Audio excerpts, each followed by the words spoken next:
Amen. Nous prenons place. Nous sommes dans Matthieu chapitre 8, versets 23 à 27. Ses disciples le suivirent. Et voici, il s'éleva sur la mer une si grande tempête que la barque était couverte par les flots. Et lui, il dormait. Les disciples s'étant approchés, le réveillèrent et dirent, « Seigneur, sauve-nous, nous périssons. » Il leur dit, « Pourquoi avez-vous peur, gens de peu de foi ?» Alors il se leva, menaça les vents et la mer, et il eut un grand calme. Ces hommes furent saisis d'étonnement. « Quel est celui-ci, disait-il, à qui obéissent même les vents et la mer ?» Un message qui a été prêché plusieurs fois, et ça va nous aider à augmenter la foi. On nous dit, il monte dans la barque. Quand il monte dans la barque, et le vent a commencé à souffler dans la mer. Et jusqu'à ce que la mer menaçait de faire le bateau menaçait de faire naufrage. La peur est entrée dans les disciples. La peur est entrée dans les disciples. Qu'est-ce qui amène la peur? Alléluia. Qu'est-ce qui amène la peur? Je peux me poser une question. Est-ce qu'un aveugle peut avoir peur? Parce qu'ici, je vois qu'ils ont vu le vague. C'est ce qui a fait peur. Un aveugle peut avoir peur. Je ne pense pas. C'est son esprit qui peut avoir peur. Mais pas ses yeux physiques. Oui, ils font aussi des songes. Parce que c'est l'esprit. Quand il dort, dans le songe, il peut avoir peur. Amen. On dit, le vent souffle, la barque monte. Jésus savait qu'il y avait le vent. Jésus savait que le bateau menaçait de faire naufrage. Mais il dormait. Parce qu'il avait la foi que mes disciples que j'ai ici n'auront pas peur. Parce qu'ils savent que leur maître est avec eux. Nous venons à l'église, Dieu nous fait confiance pour combattre les démons. Mesdames et messieurs, mes frères et sœurs en Christ, comme le Nigérien a chanté, I am a soldat. Jesus asked my name millions de fois. I ask tout ça. Je suis un soldat. Bengangai ou appelle-moi ou quoi, c'est ça. Donc appelle mon nom. Je répondrai parce que je suis un militaire, soldat. Est-ce que Dieu peut te faire confiance? Nous sommes à l'église pour avoir une certaine bagage spirituel parce qu'il y a un problème entre le monde de Dieu et le monde de Satan sur cette terre. Une seule chose qui nous amène à l'église, c'est pour se ressourcer, s'emmagasiner le pouvoir et combattre le monde des ténèbres. Alors si quelqu'un te prend, il dit que non, je te prends pour être un soldat à mon côté, c'est qu'il te fait confiance. Est-ce que Jésus peut te faire confiance? Il peut compter sur nous lorsque le démon se lève sur la route. C'est ça ma question. Nous allons à l'église, on dit que nous sommes des chrétiens, nous prions. Est-ce que Dieu peut compter sur nous si Satan sort? L'exemple de Job, il a compté sur Job, il a frappé la poitrine et il a dit, Satan, je compte sur un soldat qui a la foi à mon nom. Essaye d'avancer, tu vas voir. Lui, il va toujours prier. Il va toujours me servir. Et Satan lui dit, parce que tu lui as tout donné. Ainsi de suite. Mais jusqu'à la fin, on a vu que Job était resté fidèle à Dieu. Dieu n'avait pas tort de faire confiance à Job. Est-ce que Dieu aura raison de nous faire confiance? On ne verra pas la honte à Dieu. On ne verra pas la honte à Dieu. Parce que des petites choses déjà nous mettent des doutes. Les problèmes qu'on rencontre sur la route nous mettent en doute. Et ils bougent notre foi. Et des grands combats ne sont même pas encore arrivés. Est-ce que Dieu peut nous faire confiance? Est-ce qu'on peut se lever et dire, Seigneur, moi, fais-moi confiance. Si aujourd'hui les démons viennent à ma famille, je n'aurai pas peur. Parce que la barque était là en train de bouger par le flot de la mer. Jésus avait fait confiance à ses disciples. Voilà pourquoi il dormait.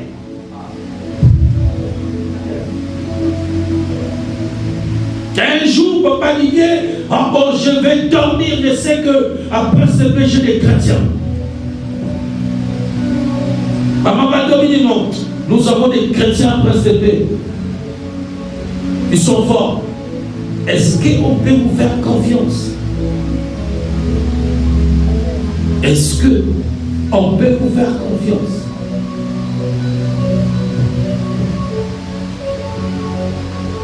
Si Jésus dormait, tout le monde était là. On nous dit que c'est seulement lui qui dormait. Il dormait pourquoi? Je crois que c'était le moment où tout le monde devait dormir. Moi je pense peut-être que c'était la nuit. Le sommeil est venu. Où il avait beaucoup de travail, il était fatigué, il dit bon je vais dormir parce que j'ai beaucoup travaillé. Mais il était trop sûr que ces disciples-là étaient forts, courageux. Mais il était surpris. Il était surpris que ces gens se lèvent. Oh Seigneur, et puis c'est le 7 ans prochain, il s'approche vers lui, le réveiller. Seigneur, réveille-toi. Attendez, le maître se repose. Le maître en train de se reposer. Des petits problèmes que vous pouvez résoudre. Et vous allez lui déranger. Il y a des choses que vous pouvez résoudre. Vous n'avez pas besoin de déranger maman du chef du monde. Il y a des choses que vous pouvez résoudre, des problèmes que vous pouvez vous-même résoudre, que de déranger tout le temps. On ne peut pas prier pour tout quand même. Valorisons la prière. On ne peut pas prier pour tout. Sinon, on va commencer à voir les démons partout. Un petit truc, tu pries. Même les choses qui sont normales de la vie, tu pries. Non. On te fait confiance. Mon message est que tu augmentes la foi. Ta foi doit monter. Monter. Monter. Ah, Seigneur, sauve-nous. Nous périssons. On vous sauve. Jésus vous sauve, vous êtes en train de périr. Mais c'est étonnant, hein, cette lecture. Hein. Allons doucement, regardez ce que le Seigneur a dit. Il leur dit, pourquoi avez-vous peur, gens de peu de foi? J'ai parlé de la foi ici, depuis le début. Il faut avoir quoi? Il faut augmenter la foi. La foi, c'est une arme efficace pour vaincre le monde spirituel, le combat dans l'esprit. Et alors il s'éleva, il menaça le vent et la mer. Et il y eut un grand calme. Jésus, quand il s'élève, il a fait son travail. Pas, il a menacé le vent, calme-toi, la mer, calme-toi, et le vent s'est calmé. Maintenant, regardez ces gens qui ont réveillé Jésus, qui ont dit, Seigneur, sauve-nous. Quand ils ont réveillé Jésus, ils étaient trop sûrs, non? Que Jésus va les sauver, non? Et Jésus les a sauvés, non? Mais après avoir les sauvés, regardez leur réaction. Ces hommes furent saisis d'étonnement. Quel est celui-ci, disait-il, à qui obéissent même le vent de la mer?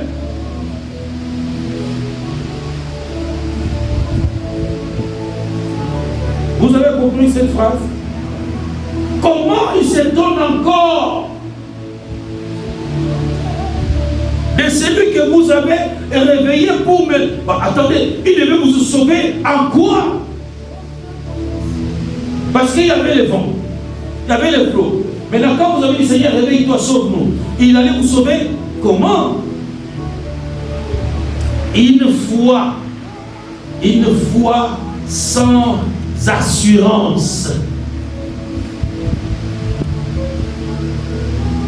Une foi sans assurance.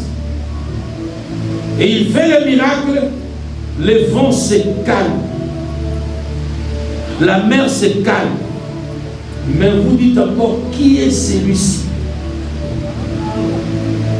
Vous avez vu ça? Que notre église ne soit pas comme ça, pardon. C'est bon, vous enseigner. Et ces offrandes-là soient ici. Je vais parler aujourd'hui très important, c'était pas calmement. Ça ne sert à rien qu'on soit à l'église là. On prie, tu ne connais pas ta qualité. Ça ne sert à rien qu'on soit à l'église là, tu pries, tu ne maîtrises pas le moment du jour. Ça ne sert à rien. Ils étaient avec Jésus, mais ils ne savaient pas qui il était. C'est-à-dire que les gens qui ont essayé seulement, Seigneur, sauve-nous, ils n'ont jamais vraiment eu la foi en Jésus. S'ils avaient la foi en Jésus, ils n'allaient pas s'étonner de lui. C'est comme aujourd'hui, j'opère un miracle, quelqu'un me dit, pasteur, félicitations. Il y a quelqu'un qui va venir ça une fois. Je lui dis, ferme-moi ta bouche.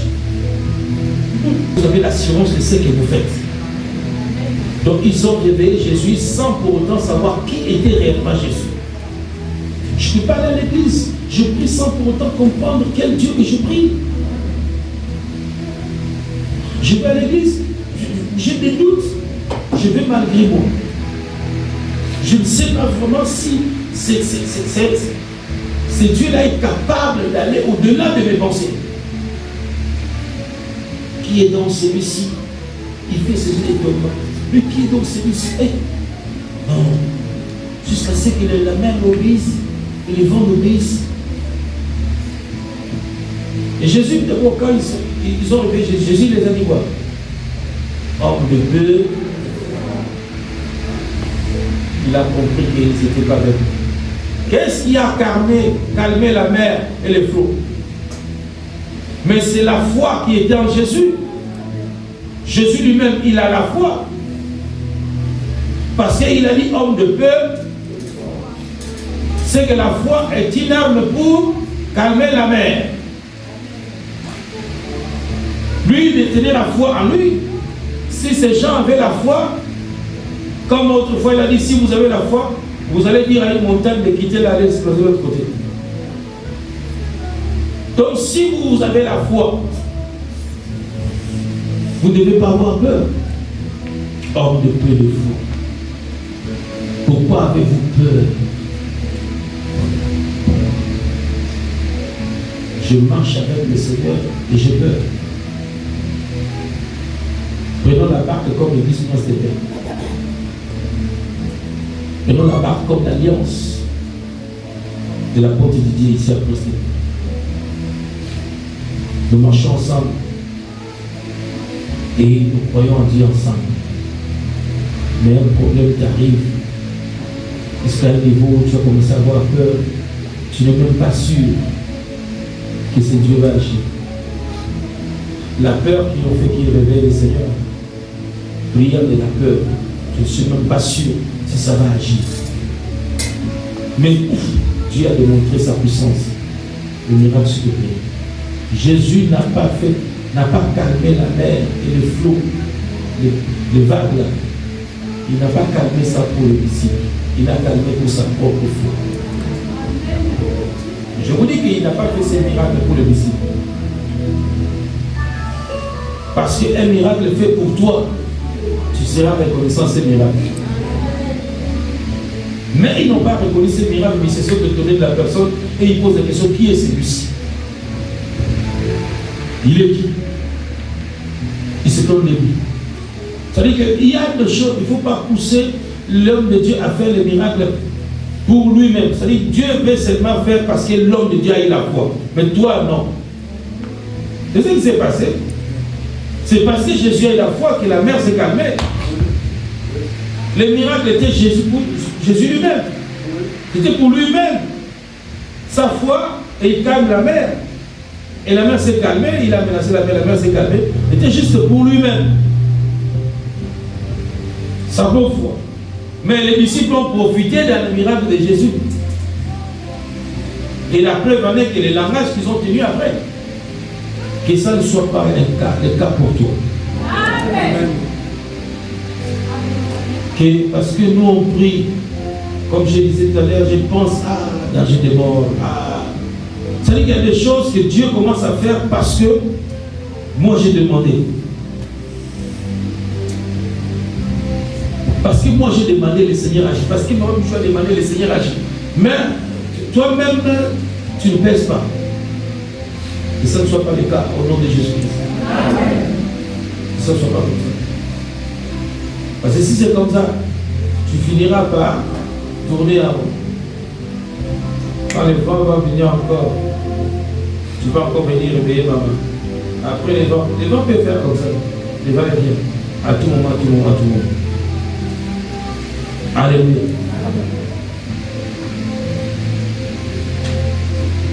Votre foi doit vous défendre.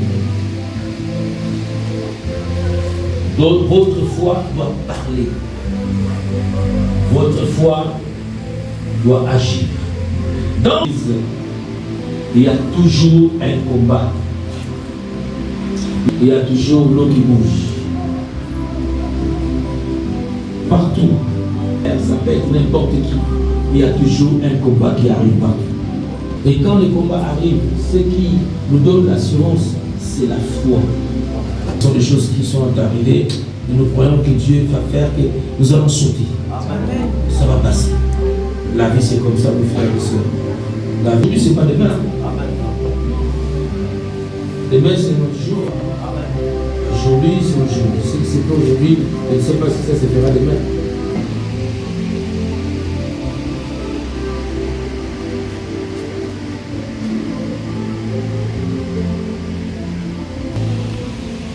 Jésus-Christ entre à Prince de paix.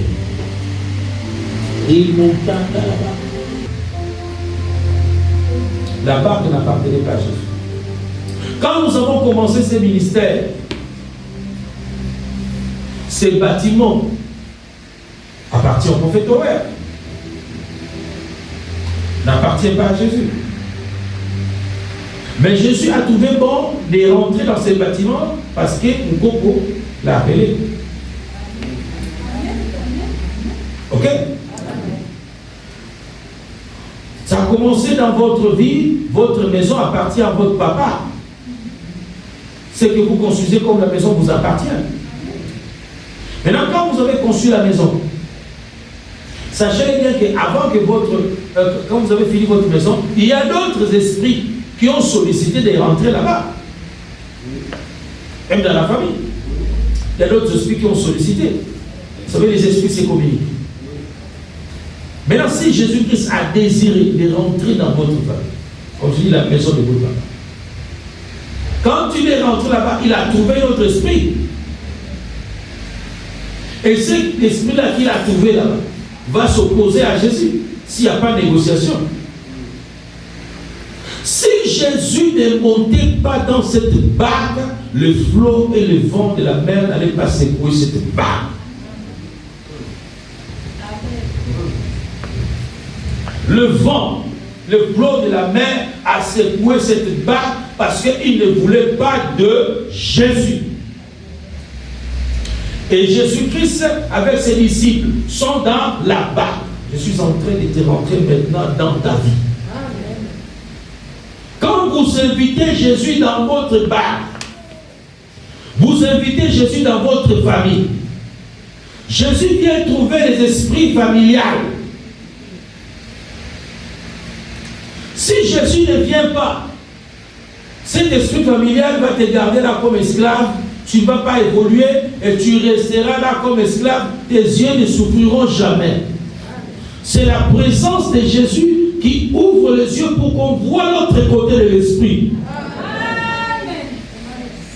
Quand tu commences à voir les combats avec tes yeux, c'est parce que tu as accepté les dieux de l'apôtre Didier Mouko. Avant, tu ne voyais pas ça. Tu étais aveugle. Tu ne pouvais pas voir. Mais comme tu as accepté mon Dieu c'est celui qui dérange les esprits négatifs. Et quand il va les déranger, mesdames et messieurs, tu vas sentir qu'on t'a secoué. Un vrai chrétien de prince de paix doit être secoué. Oh my God.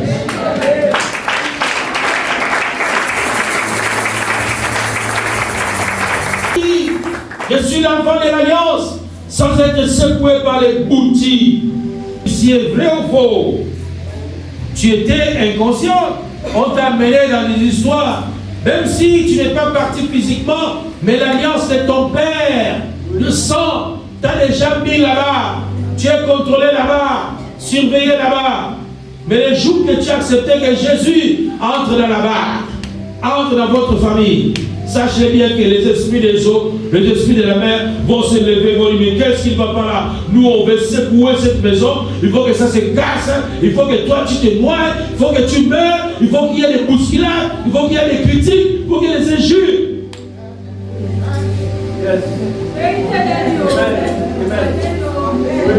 Voilà pourquoi tu subis les histoires. Voilà pourquoi tu rencontres les combats. Parce que l'esprit a touché l'esprit. Jésus est le maître des esprits. Parce que le vent c'était l'esprit. Attendez, quand on parle des boutiques, qui a déjà vu boutique? Qui a vu vaudou? Qui a déjà vu Jésus? Sont des esprits. Amen. Qui a déjà vu Bouddha? Et là-bas, ils mettent les statues. Mais en réalité, statue, c'est un symbole. Comme aux catholiques, on met les statues de Jésus. Mais l'esprit est invisible. L'esprit voit l'esprit. Le vent est un esprit. Pour que l'eau bouge, il faut que le vent vienne l'aider. Si le vent ne vient pas aider l'eau, l'eau ne bougera pas. Oh my God. Si le vent ne vient pas souffler sur l'eau, l'eau ne bougera pas, elle restera comme ça. Tu peux avoir la connaissance de la Bible, tu peux avoir le temps d'aller à l'église, de lire tout le temps la parole et écouter les gens. Mais tant que ton esprit ne sera pas réveillé, la parole que tu connais ne fournira aucun effort et ça ne produira absolument rien du tout. Cette parole a besoin d'être boostée par le vent pour que cette parole puisse avoir l'élévation de secouer quelque chose. Pour que la mer se sépare, il fallait que Dieu souffle les vents de l'Orient sur la mer. Et il a soufflé les vents de l'Orient sur la mer qui était calme et la mer s'est séparée. Aujourd'hui, que le Dieu des princes de paix, des révérends Moukoko, va souffler sur toi et que ton corps qui est la parole, ton corps qui est Jésus-Christ qui a fait la parole, reçoive la puissance de Dieu et tu vas bouger quelque chose dans votre famille. Jésus a dit, je suis l'eau de vie. L'eau c'est la parole faite chair, c'est Jésus. Toi tu es l'eau, tu es la parole. Pour que tu agis, tu as besoin d'un esprit qui va te secouer. Mais je suis en train de voir un barque qui sera secoué par une puissance de la parole de Jésus-Christ, par le vent de Jésus. Amen.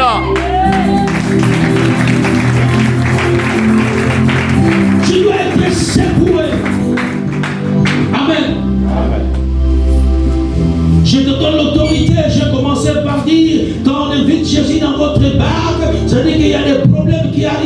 Maintenant, je t'amène plus haut pour que tu comprennes que toi, tu es au-dessus de la barque. Ouais. Toi, tu es au-dessus de la barque de votre famille. Amen. La barque de votre famille, tu étais dedans. Amen. Jésus est rentré à l'intérieur. Jésus dit, je suis l'eau. Je suis l'eau de la vie. Ah, vous êtes plus vous, mais c'est moi qui vis en vous. Vous êtes maintenant l'eau. Alors Jésus-Christ te transforme. Tu deviens l'eau. Et la barque de la famille devient au-dessus de toi. Et votre famille flotte au-dessus de toi. C'est à toi de décider. Le vent va souffler. Et le vent de Dieu souffle sur la mer. Et c'est toi qui vas faire bouger la barque de la famille. Oh, il y a que ton onction qui décide le calme de votre famille. Ton onction est dans la famille, ton onction soulève la famille, ton onction contrôle la famille. Il n'y a que toi qui peux décider. Parce qu'il y avait un vent qui secouait l'eau, qui secouait. Et quand Jésus s'est réveillé, il a compris que c'était un esprit de vent. Moi aussi j'ai le vent. Allez, vent contre vent. Écoutez-moi, calmez-vous. Il n'y a que ton onction pour calmer l'onction de la sorcellerie de ta famille. Il n'y a que l'esprit pour calmer l'esprit dans ta famille. Il t'amène fort pour Jésus. Que Dieu vous bénisse.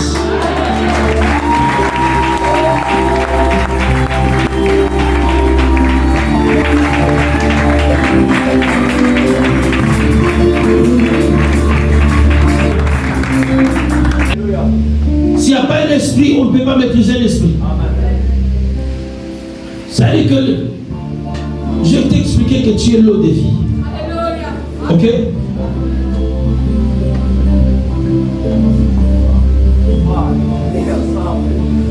Et dans votre famille, il y a l'esprit. Il n'y a que toi pour décider. Les esprits s'écoutent.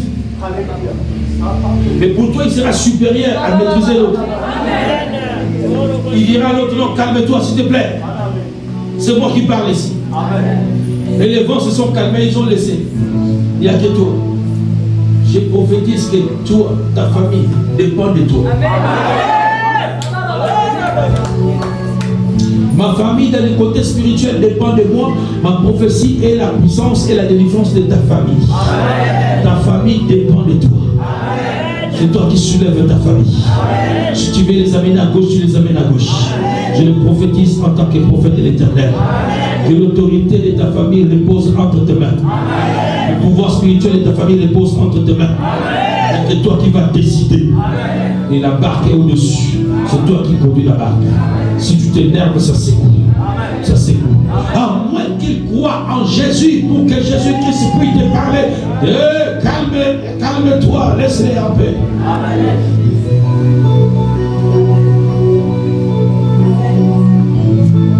Est-ce que vous me comprenez? Est-ce que Jésus avait tué les vents? Il a fait quoi?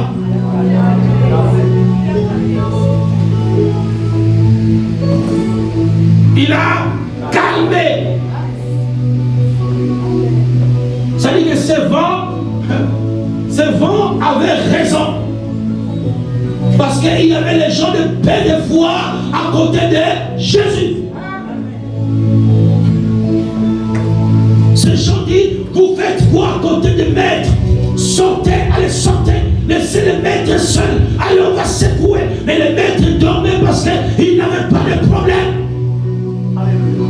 Les esprits ne s'énervent pas dans la vie. C'est quand ils voient qu'il y a quelque chose.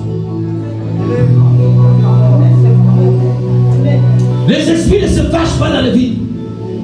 C'est quand ils découvrent l'opposition. Ce vent n'avait pas tort. Des fois on dit Jésus a chassé les démons. Les vents, non, il a calmé. Mais la Bible me dit Jésus chasse les démons. Mais il n'a pas chassé les vents, il a calmé les vents. Les vents n'étaient pas possédés. Ah, Jésus est le vent. Les vents n'étaient pas possédés. Les vents sentaient que cette famille, ils ont invité Jésus. Jésus est rentré dedans. Mais eux-mêmes, ils ne croient pas en Jésus. Mais je ne comprends pas cette famille. C'est comme ça que le vent s'est énervé. L'eau s'est énervée. Sortez notre Jésus là-bas. Il ne vous appartient pas. Mais en réveillant Jésus, en pleurant, il les regarde. Regarde la famille Moussavoula, famille de paix de foi. Jusqu'à quand? Vous ne savez pas quoi? Ah, papa, enfant, calme-toi, ce sont mes enfants. N'est-ce pas, on dit, au commencement, l'Esprit de Dieu s'est ouvert au-dessus des hommes. Amen. Qu'est-ce que l'Esprit? C'est pas le vent? Amen. Pour qu'un esprit agisse, a besoin de l'autorisation d'une autre esprit. Et je t'ai amené plus loin pour dire que toi, tu deviens l'eau. C'est toi qui décides. Quand Jésus a calmé la situation, c'est toi maintenant qui décides. Si réellement le miracle que Papa Lydia a fait là pour toi dans la semaine ici là est vrai, tu deviens l'eau. C'est toi qui deviens responsable de ta famille. Les gens qui sont dans la barque de ta famille, s'ils ne désobéissent pas, je t'autorise à secouer la barque. Je t'autorise à les mouver. Secouez-les comme ça, qui commencent à pleurer. Et quand ils vont pleurer, ils vont demander à ton Jésus. Une partie de ton Jésus est dans votre famille. Une partie de ton Jésus est en train de dormir dans votre famille. Mais Jésus qui dort dans votre famille va se réveiller. Pour qu'il se réveille, il faut que toi tu secoues la barque. Pour que les Jésus qui dort dans votre famille touche tout le monde, il faut que toi tu secoues la barque. Et quand tu vas secouer la famille, et les gens vont avoir peur de ton onction, ils vont dire, ah, cherchons maintenant Jésus. Et quand ils vont chercher Jésus, Jésus qui dormait, que vous ne voyez pas dans votre famille, va se réveiller. C'est comme ça que toi, tu maîtriseras ta famille. Ta famille sera maîtrisée par ta puissance, parce que tu vas négocier avec Jésus, qui va se réveiller dans votre famille. Ceux qui n'avaient pas la foi vont croire à ton Jésus. Et quand ils vont accepter chez Jésus, c'est Jésus qui calmera la foi de la mer. On commence à prier Jésus. Et prie.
L'obéissance doit entrer.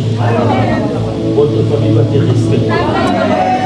Tu es un serviteur, servant de Dieu, tu es un enfant de Dieu. Le monde des esprits doit t'obéir. Que votre barque de la famille touche. Je vais verser l'eau sur toi. Des hommes parce qu'il s'agit d'une onction qui va secouer les esprits. Toutes sortes d'esprits, c'est là dans votre famille. Va être ici.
Après ce grand travail que nous venons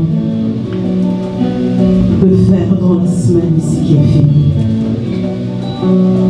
après cette grande délivrance dans le même de notre Dieu, le Dieu de notre Père, la situation de plusieurs va changer. Je parle à un enfant de Dieu. Je parle à une femme qui va voir un changement total dans sa vie. Je parle à quelqu'un qui n'appartient plus au lien de sa famille. La malédiction générationnelle a été détruite au nom de Jésus. Je parle à quelqu'un qui va voir Jésus-Christ de Nazareth réécrire son histoire. Une histoire avec toi. Mais cette histoire, il y a eu des mains sataniques dans ta famille qui avaient emprunté ta destinée. Mais après ce grand travail que Dieu a fait, pendant ces 6 jours de jeûne et prière, bien-aimé, tu vas écrire maintenant ton propre histoire. Ça ne sera plus une histoire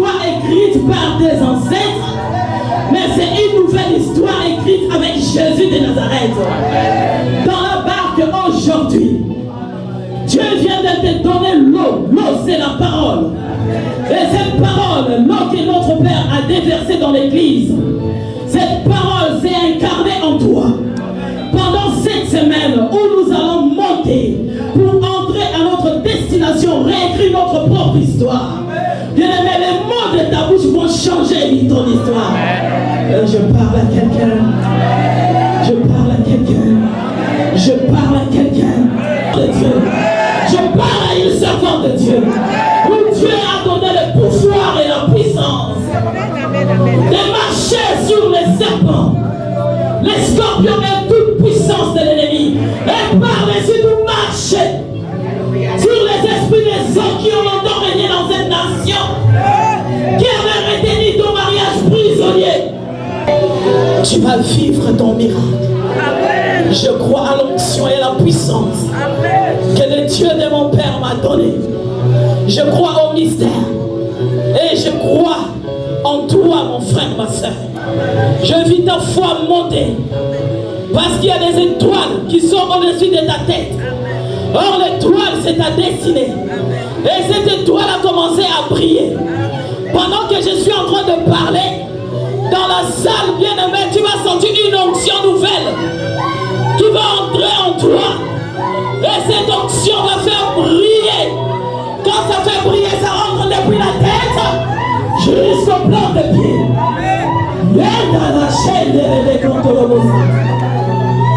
Cette onction, tu ne pourras pas les contenir. Tu ne pourras pas les contenir. Tu ne pourras pas les contenir. Tout ce qui était maladie, libère ta vie. Les serpents que notre Père parlait